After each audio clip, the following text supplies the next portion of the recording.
કે 2 મહિના પછી આ કામગીરી નહીં થઈને તો 2 મહિના પછી આ બોર્ડ એ ભડકે બળશે અને બધાય જામનગરના 16 વોર્ડ ભડકે બળશે ને કહી દેજો એને બોર્ડમાં કહી દેજો કે 2 મહિના પછી આ કામગીરી નહીં થઈને તો 2 મહિના પછી આ બોર્ડ એ ભડકે બળશે અને બધાય જામનગરના 16 વોર્ડ ભડકે બળશે।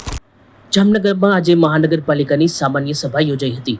આ તકે વોર્ડ નંબર 4માં આવતા વિસ્તારોમાં પ્રી મોન્સૂન કામગીરી ન થઈ હોવાના આરોપ સાથે સ્થાનિકો તથા પૂર્વ કોર્પોરેટર રત્નાબેન દંદાડિયા સહિતના આગેવાનો સભાગૃહ બહાર એકઠા થયા હતા।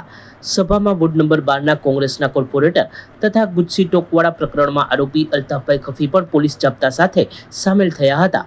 આ તકે રત્નાબેન દંદાડિયા દ્વારા તેઓને આક્રમક રજૂઆત કરવા આહવાન કરવામાં આવ્યું હતું। સભામાં અલ્તાફભાઈ ખફીએ તેમના વોર્ડ તથા નીચાણવાળા વિસ્તારોમાં પ્રી મોન્સૂન કામગીરીના અભાવે ચોમાસામાં પૂરની સ્થિતિ ઉદ્ભવવાની આશંકા વ્યક્ત કરી તાકીદે પ્રી મોન્સૂન કામગીરી કરવા કમિશનર સમક્ષ રજૂઆત કરી હતી। તો અમે થોડા તમને ના પાડી હતી, તમે 31 લાખ વાળા 1 કરોડનો ટેન્ડર બહાર પાડો ને। નહીં એ જ સફાઈ 31 લાખમાં જે પોર્શનમાં બંને સાઈડમાં મકાનો આવેલા છે મશીનરીથી જે વ્યક્તિ એના કારણે ન થાય એમાં ખર્ચ વધારે આવી જાય ના શક્ય ના થાય 3 વખત ટેન્ડર કરવામાં આવેલું છે। ગયા વખતે આપણે 50 લાખ રૂપિયાનો ટેન્ડર બહાર પાડ્યો હતો, વોટ વાઇઝ આપણે ઝોન વાઇઝ બહાર પાડ્યો હતો। કમિશનરને અમે ભેગા લઈને અમે ખુદ વિઝિટ કરી હતી, કોન્ટ્રાક્ટરની કેટલી ક્ષતિઓ હતી અમે એ પણ કમિશનર સાહેબને બતાવી હતી અને કમિશનર સાહેબે કોન્ટ્રાક્ટરને બોલાવીને પાછો ફરીથી કામ કરાવ્યું।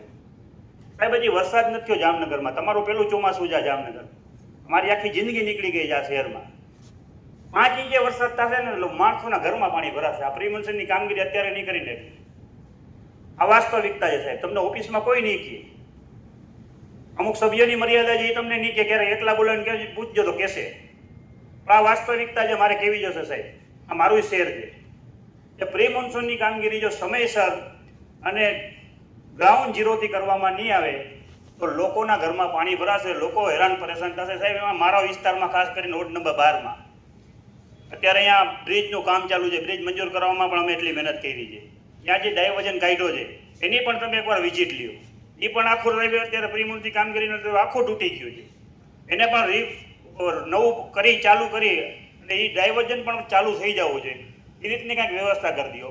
અને સાહેબ જ્યાં જ્યાં પ્રી મોન્સૂનની કામગીરી છે, રણજીતસાગર રોડથી લઈને આખું આપણું જે તળાવમાં પાણી આવે છે સાહેબ, એ નેર કહેવાય, રાજા સાહેબ વખતનું છે અમારું સાહેબ, અમારા જામ સાહેબે આપણે જામનગરને ભેટ આપેલી વસ્તુ છે, આપણે તો ખાલી એનું મેનેજમેન્ટ કરવાનું છે, એને પણ તમે એકવાર વિઝિટ કરો। વોર્ડ નંબર 4 છે, વોર્ડ નંબર 1 છે, વોર્ડ નંબર 12 છે, વોર્ડ નંબર 16ના અમુક વિસ્તાર છે, તમે એકવાર વિઝિટ કરો સાહેબ। અત્યારે જો અઠવાડિયામાં પ્રી મોન્સૂન કામગીરી થશે તો જામનગરમાં વરસાદ આવશે ને તો લોકોના ઘરમાં પાણી નહીં ભરાય।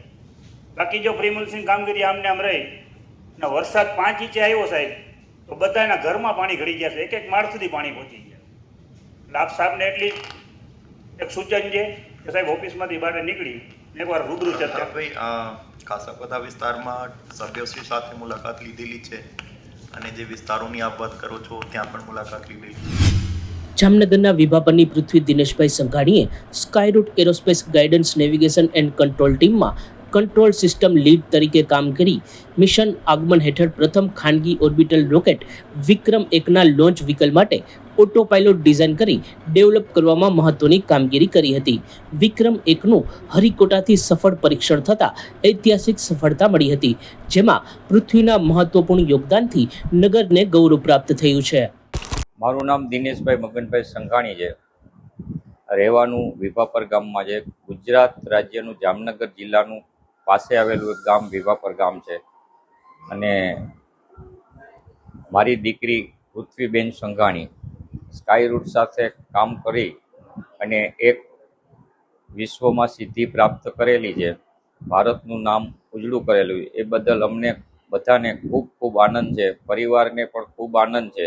અમારા પૃથ્વીબેન પહેલેથી જ તેજસ્વી હતા અને પોતાનો સ્ટેમિનો ખૂબ સારો હતો, એટલે એને કંઈક કરવાની ભાવના હતી। જ્યારે ચાવલાબેનનું આકાશમાં ગમન થયું ત્યારે એ વારે વારે કહેતા કે મારે પણ આકાશમાં આ રીતે કામ કરવું છે સ્પેસમાં, તો એને કરી બતાવ્યું અને એમને ખૂબ જ મહેનત કરી આના માટે। આ કાર્ય પૃથ્વીબેનના આ કાર્ય બદલ અમે ખૂબ ગૌરવ અનુભવીએ છીએ। અમારું, અમારા કુટુંબનું, ગામનું અને દેશનું નામ ઊંચું કર્યું। સચોટ સમાચારો સૌથી ઝડપી મેળવવા માટે અમારી ચેનલને સબસ્ક્રાઇબ કરો.